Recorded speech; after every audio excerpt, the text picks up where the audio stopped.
আলহামদুলিল্লাহি ওয়াহদা ওয়াসসালাতু ওয়াসসালামু আলা মান লা নাবিয়্যা বা'দা।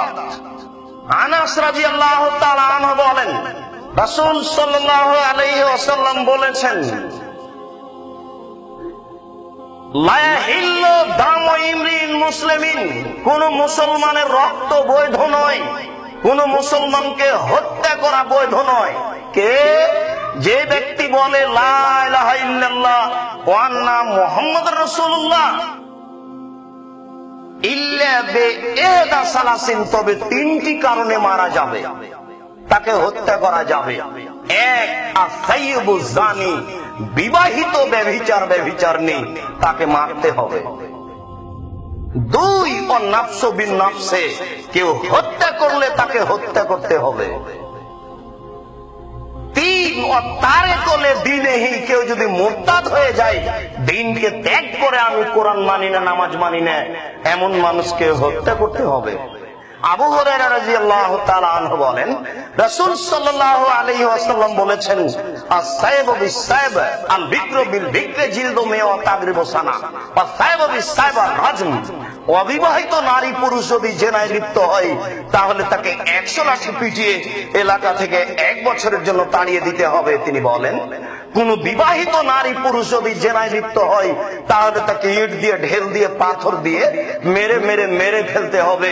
বিবাহ করার পরে কেউ যদি অবৈধ সম্পর্কে লিপ্ত হয়, তাহলে তার বাঁচার কোনো সুযোগ পৃথিবীতে নেই। এ ব্যাপারে বুখারী মুসলিমের একটি গুরুত্বপূর্ণ হাদিস। একজন গামেদ সম্প্রদায়ের মহিলা রাসূলের নিকটে এসে বলছে, তাহেরনি ইয়া রাসূলুল্লাহ, আল্লাহ রাসূল আমাকে পবিত্র করুন। তখন আল্লাহ রাসূল বললেন, ইরজিই, তুমি বাড়ি ফিরে যাও, আস্তাগফিরিল্লাহ, আল্লাহর নিকটে ক্ষমা চাও, তুবি ইলাইহি, তুমি তওবা করো, তোমার বিষয়টি মাফ হয়ে যাবে। মহিলাটি বলছে, আতুরাদ্দুনি কামা রাদাত্তা মাইজ ইবনে মালিক, আরে আপনি মাইজ ইবনে মালিককে যেভাবে ফিরিয়ে দিয়েছিলেন সেভাবে আমাকে ফিরিয়ে দিতে চাচ্ছেন? আমি তো ফিরে যেতে চাচ্ছি না। ওয়ানা হাওলা মিনাজ জিনা, আমার পেট উঁচু হয়েছে অবৈধ সন্তানে, আমার পেটে অবৈধ সন্তান রয়েছে, অতএব আমি আপনার কাছে বিচার নিতে এসেছি, ফিরে যেতে রাজি নই। আল্লাহ রাসূল বলেন, আচ্ছা ঠিক আছে, ইরজিই হাত্তা তালেদি, তুমি বাড়ি চলে যাও, যেদিন তোমার বাচ্চা হবে সেদিন আসিও, তোমার বিচার করে দেব। মহিলা চলে গেল। মুসলিম শরীফের হাদিসে এসেছে, যখন বাচ্চা হয়েছে, সবেমাত্র প্রসব হয়েছে, তাকে একটা নেকড়ায় জড়িয়ে নিয়ে বিচারালয়ে উপস্থিত। আল্লাহ রাসূল, এ দেখেন বাচ্চা প্রসব হয়েছে, বিচার করে দেন। আল্লাহ রাসূল দৃশ্য দেখে মাথা নিচু করে বলছেন, ইরজিই, তুমি বাড়ি ফিরে যাও, ফারদিহে, বাচ্চাকে দুধ খাওয়াও, হাত্তা তাতমিহে, যেদিন বাচ্চা দুধ ছেড়ে দিবে সেদিন নিয়ে আসিও, বিচার করা হবে। মহিলা চলে গেল বাচ্চা নিয়ে। 2 বছর পরে বাচ্চা নিয়ে বিচারালয়ে উপস্থিত। অফিয়াদেহি কেসরত খুবজিন, এমত অবস্থায় বাচ্চার হাতে এক টুকরা রুটি রয়েছে। এই রুটি প্রমাণ করে যে বাচ্চা খাদ্য খেতে পারে। আল্লাহ রাসূল বললেন, ফাওয়াসাদাহু বিয়াদি রাজুলিন মিনাল মুসলিমিনা, বাচ্চাটাকে একজন লোকের হাতে সমান্তর করে বললেন, যাও তুমি বাচ্চার দেখাশোনা করো, লালন পালন করো।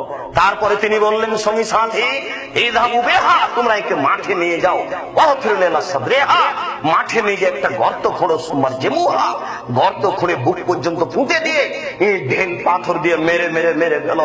সাহাবীগণ বলছেন, আমরা তাকে মাঠে নিয়ে গেলাম, মাঠে নিয়ে গিয়ে গর্ত খুঁড়ে বুক পর্যন্ত মাটিতে পুঁতে দিলাম। এরপরে চতুর্দিক থেকে ইট ঢেল পাথর মারতে লাগলাম। খালিদ বিন ওয়ালিদ বলছেন, আমি একটা পাথর তার মুখের উপরে মারলাম, ফাতানাজ্জাহা দামাল ওয়াজহি খালিদ, পাথরটা মুখে লেগে মুখ ফেটে রক্ত ছিটে খালিদের গায়ে লাগলো। ফাসাব্বাহা, খালিদ তাকে গালি দিয়ে বসলেন। তখন আল্লাহ রাসূল বললেন, মাহলানা খালিদ, খালিদ থামো, তুমি একে গালি দিও না। লাকাদ তাবাতলা তাবা সাহিবু মাকসিল্লাহ গফির লাহু, এই মহিলা এত তওবা করেছে, আল্লাহর দরবারে এত ক্ষমা ভিক্ষে চেয়েছে, এর চেয়ে যদি কোনো বড় পাপী এমন ক্ষমা চাই, তাহলে তার পাপ ক্ষমা হয়ে যাবে। খালিদ, তুমি একে গালি দিও না। অত্র হাদিসের শেষ অংশে বোঝা যায় যে আল্লাহ রাসূল তার পাপ ক্ষমা হয়ে গেছে এই ঘোষণা দিলেন। এই কারণেই তিনি তার জানাজা করলেন, তিনি তার কাফন দাফন করলেন, কিন্তু তার শাস্তিকে তিনি মাফ করলেন না। তিনি বললেন না, যাও তুমি তওবা করেছো, তোমার পাপ ক্ষমা হয়ে গেছে, তোমার বিচার হবে না, এই কথা তিনি বললেন না। তিনি পাপ ক্ষমা হয়ে গেছে এটা বুঝতে পারার পরেও তিনি ঢেল পাথর দিয়ে মেরে ফেললেন। সম্মানিত মসজিদের মুসল্লি, যে বিবাহ করার পরে জেনায় লিপ্ত হলে দুনিয়াতে বাঁচার কোনো পথই নেই। অতএব যেসব পুরুষ নিজের স্ত্রী ছেড়ে অন্যের সাথে পরকীয়া প্রেমে লিপ্ত হয়, এদের জন্য জোরালো সাবধান বাণী। আজ থেকেই নিজেকে এবং অন্যকে এই অন্যায় থেকে বিরত থাকার জন্য জোরালো ভাবে বলতে হবে। যেসব নারী নিজের স্বামী থাকার পরেও অন্যের সাথে অন্যায় লিপ্ত হয়, তাদেরকে সতর্ক সাবধান করে বলা হচ্ছে, নিজেকে রক্ষা করুন, আরো 5 জনকে রক্ষা করুন। পরিস্থিতি অতীব কঠিন। 3 শ্রেণীর মানুষকে হত্যা করা যায়, 2 শ্রেণীর মানুষের বাঁচার পথ আছে। 1 শ্রেণীর মানুষ হচ্ছে মুরতাদ, ও বলেছে কোরআন মানি না, 7 দিনের মধ্যে যদি ফিরে আসে তাহলে তাকে হত্যা করতে হবে না। যে ব্যক্তি আমাকে হত্যা করেছে তাকে হত্যা করতে হবে, তবে আমার আত্মীয় স্বজন যদি তাকে ছেড়ে দেয় তাহলে তাকে হত্যা করতে হবে না। কিন্তু বিবাহ করার পরে যারা জেনায় লিপ্ত হয় তাদের দুনিয়াতে বাঁচার কোনো পথই নেই। আল্লাহ রাসূল বলছেন, আল আয়নানে তাজনিয়ানে জেনা হুমান নাজর, 2 চোখের জেনা হচ্ছে চোখ দিয়ে দেখা। আল ওজনানে জেনা হুমান ইস্তেমাও, 2 কানের জেনা হচ্ছে কান দিয়ে শোনা। এই গান শোনা জেনা, আল্লাহর নবী বলেছেন, মুসলিম শরীফের হাদিস। অলিয়াদ জেনা হল বাদশ, হাতের জেনা হচ্ছে হাত দিয়ে ধরা। আর রিজল জেনা হল মাসি, পায়ের জেনা হচ্ছে পা দিয়ে চলা। জেনাল কালব তাতামান্না তাস্তাহি, অন্তরের জেনা হচ্ছে পরিকল্পনা করা। মানুষ এ নিয়ে ভাবে, পরিকল্পনা করে। আল্লাহ রাসূল বলছেন, অন্তরেরও জেনা আছে। লেসানও জেনা হল নুতক, মুখের জেনা হচ্ছে মুখে কথা বলা।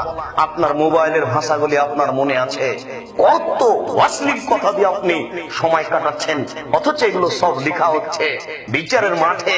সব লেখাগুলি আপনাকে বই দিয়ে পড়তে বলা হবে যে তুমি তোমার কর্ম করে দেখো। রাসূল সাল্লাল্লাহু আলাইহি ওয়াসাল্লাম বললেন, জেনা এবং সুদ যদি সমাজে ছড়িয়ে যায় তাহলে জারাতিল ফাকর ওয়াল মাসকানা, তাহলে মানুষের উপরে দারিদ্রতা এবং অশান্তি ছেয়ে যাবে। মানুষের উপরে দারিদ্রতা এবং অশান্তি ছেয়ে যাবে, টাকা যতই বেশি হোক না কেন। মানুষের উপরে গজব নাযিল হবে জেনা এবং সুদ যদি সমাজে বেড়ে যায়। আপনি যদি এই জেনা থেকে বেঁচে যান তাহলে আপনার জন্য কিছু সুসংবাদ পেশ করি। আল্লাহ তাআলা বলেছেন, ওয়ানাহান নাফসা আনিল হাওয়া ফাইনাল জান্নাতা হিয়াল মাওয়া। কেউ যদি আজ থেকে প্রতিজ্ঞা করে জেনায় লিপ্ত হব না, তাহলে তার জন্য জান্নাতুল মাওয়া আছে। কেউ যদি আজকে থেকে প্রতিজ্ঞা করে আর কোনদিন অশ্লীল কাজে লিপ্ত হব না, আল্লাহ বলেছেন তার জন্য জান্নাতুল মাওয়া রেডি। 7 শ্রেণীর মানুষ বিচারের মাঠে বিশেষ ছায়াতলে থাকবে। তার 1 শ্রেণীর মানুষ হচ্ছে ওই যেই মানুষকে অতীব সম্ভ্রান্ত পরিবারের অতীব সুন্দরী নারী বলেছে যে তুমি আমার সাথে জেনায় লিপ্ত হও, তখন লোকটি বলেছে, ইন্নী আখাফুল্লাহ, না আমি আল্লাহকে ভয় করি, তোমার সাথে অন্যায় লিপ্ত হব না। এই লোকটা বিচারের কাঠগড়াতে বিশেষ ছায়াতলে থাকবে।